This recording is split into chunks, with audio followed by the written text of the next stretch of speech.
अस्सलाम वालेकुम viewers, welcome to Sultana yummy food secrets. Allah ताला आप सब पर अपनी रहमतों और बरकतों का नज़ूल फरमाए। आज की रेसिपी शामी कबाब की रेसिपी है कि आप किस तरह इसको बनाकर महीने भर के लिए जो है ना स्टोर कर सकते हैं। इसकी मेकिंग बहुत आसान है और इसको जो है ना महफूज करना भी बहुत ही इजी है। तो मेरे अंदाज से, मेरे तरीके से शामी कबाब बनाएं और इजीली महीने भर के शामी कबाब बनाकर इनको फ्रीज करें बच्चों भरों। और जब कभी आपके घर में अचानक से मेहमान आ जाएं तो बस फ्रिज से निकालें, फ्राई करें और सर्व करें। तो चलें बनाना स्टार्ट करते हैं शामी कबाब की ये मजेदार सी रेसिपी। तो शामी कबाब बनाने के लिए यहाँ पे मैंने ली है 1200 ग्राम चने की दाल। चने की दाल को मैंने ऑलरेडी जो है ना 4 घंटे भिगो के रखा है। आम रूटीन में आप आधा घंटा भी भिगो के रखें तो काफी है। मैं जरा बिजी हो गई थी, इस वजह से ये ज्यादा देर जो है ना वो भीगी रही है। अच्छा, दूसरी साइड पे मैंने बीफ लिया है, तो बोनलेस ये बीफ है। बोनलेस बीफ भी मैंने 1200 ग्राम ही लिया है। इसको खूब अच्छे से तरीके से धोया हुआ है, वॉश किया हुआ है। इसमें हड्डी बिल्कुल भी नहीं है और फैट भी जो है बिल्कुल भी नहीं है। प्योर रेशेदार बीफ है। तो यहाँ पे हम प्रेशर कुकर ले रहे हैं, तो प्रेशर कुकर में भीगी हुई दाल जो है ना वो हमने यहाँ पे शामिल कर देनी है। याद रहे कि जब भी आप शामी कबाब बनाएं तो कम अज कम आधा घंटा या 1 घंटा इसको भिगो के लाजमी रखा करें। तो मैं यहाँ पे इस दाल को ज्यादा देर मैंने भिगो के रखा हुआ है, इसलिए इसको गलने में ज्यादा टाइम नहीं लगेगा। लेकिन हमने गोश्त को गलाना है, तो गोश्त को गलाने के लिए जो है ना पानी उसी हिसाब से ही डाला जाएगा जितना चाहे आपने दाल जो है ना वो आधे घंटे या घंटे के लिए भिगो के रखी है। तो साबुत मसालों में यहाँ पे मैंने लौंग ली हैं चंद, 2 बड़ी इलायची ली है, 3 से 4 अदद छोटी इलायची ली हैं, जावित्री का एक टुकड़ा लिया है, 4 अदद जो है ना वो बादियान के फूल लिए थे और इसके साथ ही मैंने दालचीनी के 3 टुकड़े लिए, ये यहाँ पे शामिल कर दिए। और अब हम इसमें शामिल करने जा रहे हैं प्याज, अदरक, लहसुन और हरी मिर्चें। तो अदरक जो है ना वो भी मैंने उसकी काशें बनाई हुई हैं।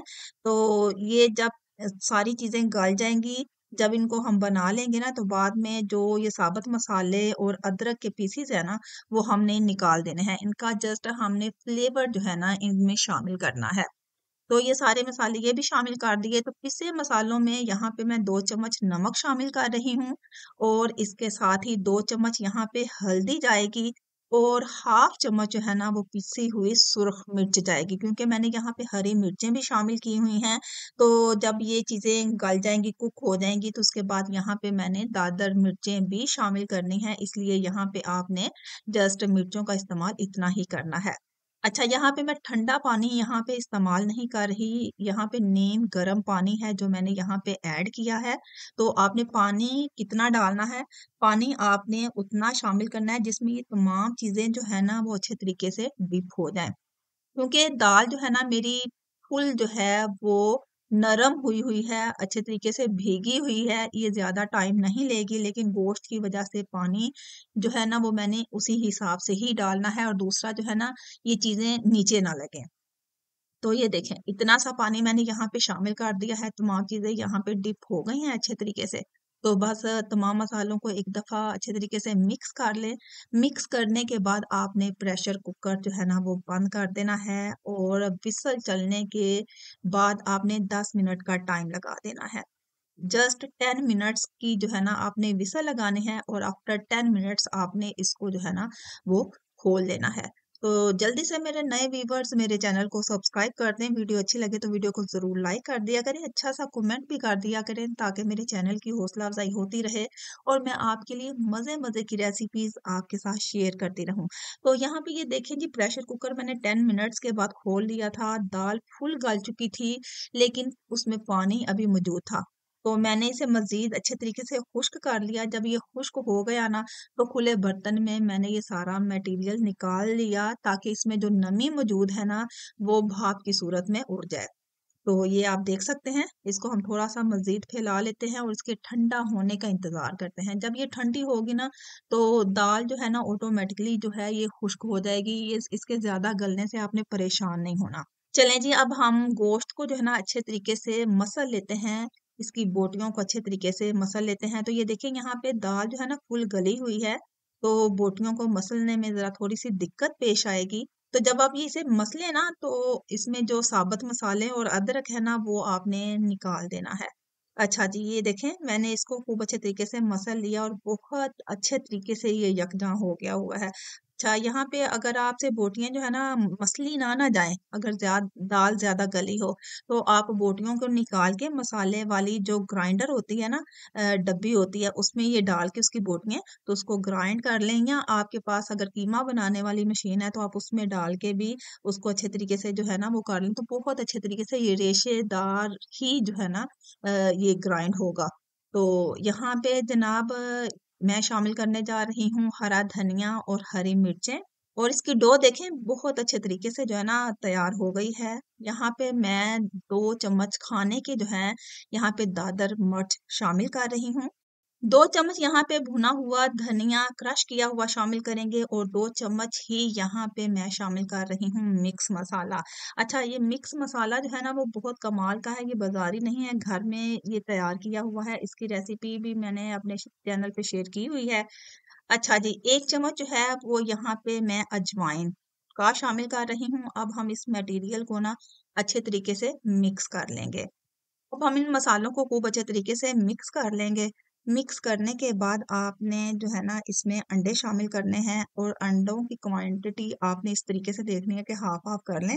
तो यहाँ पे मैं ना थोड़ा सा पहले 1 अंडा शामिल करके देखूंगी, अगर ये ज्यादा एक काफी रहा तो काफी ठीक है, नहीं तो मैं इसमें जस्ट 2 अंडे जो है ना यहाँ पे शामिल करूंगी। तो 1 अंडा हम यहाँ पे शामिल कर लेते हैं, और इसको मिक्स करके देख लेंगे। अगर ज्यादा पतला ना हुआ तो 1 अंडा मज़ीद यहाँ पे शामिल कर लेंगे।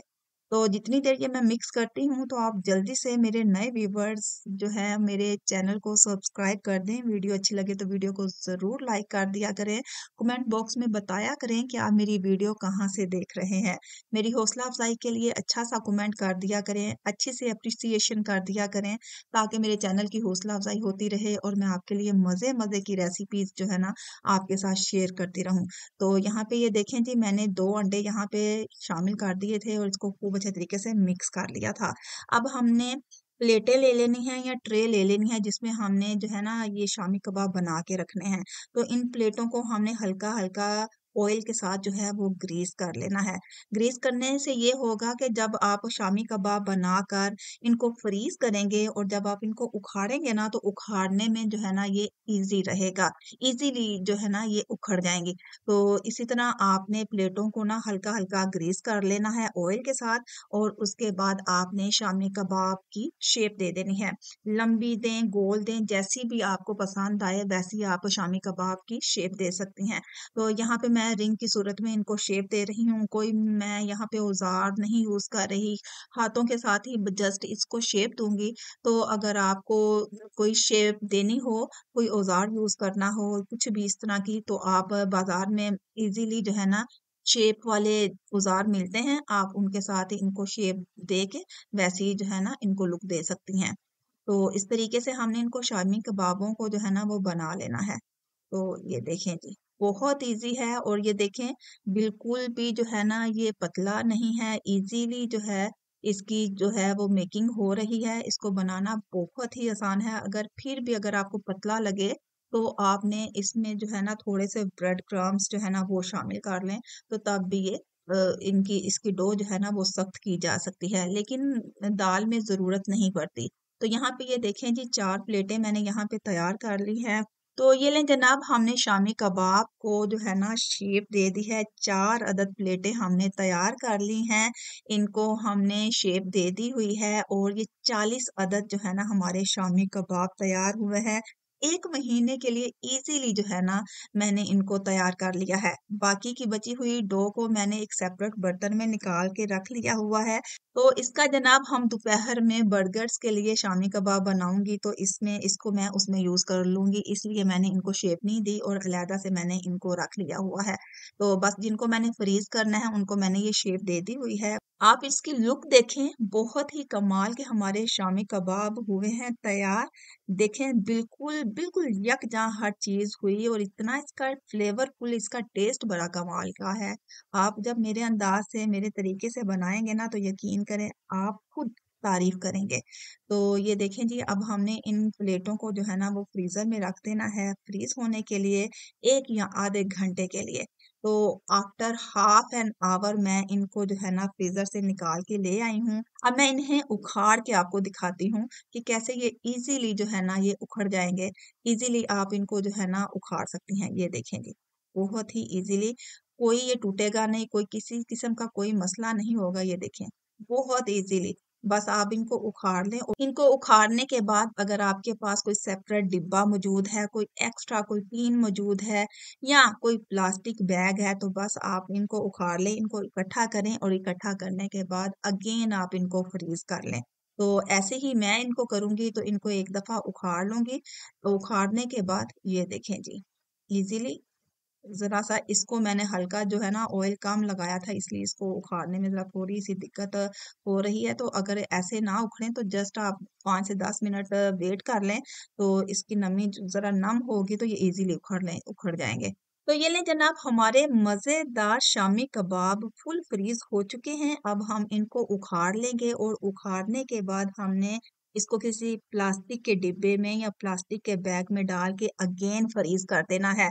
तो जब कभी अचानक से मेहमान आ जाएँ, अचानक से आपका बर्गर खाने को दिल करे, अचानक से आपको कोई कटलेट्स बनाने को दिल करे, तो बस फ्रीज़र से निकालें, इनको फ्राई करें और सर्व करें, एन्जॉय करें।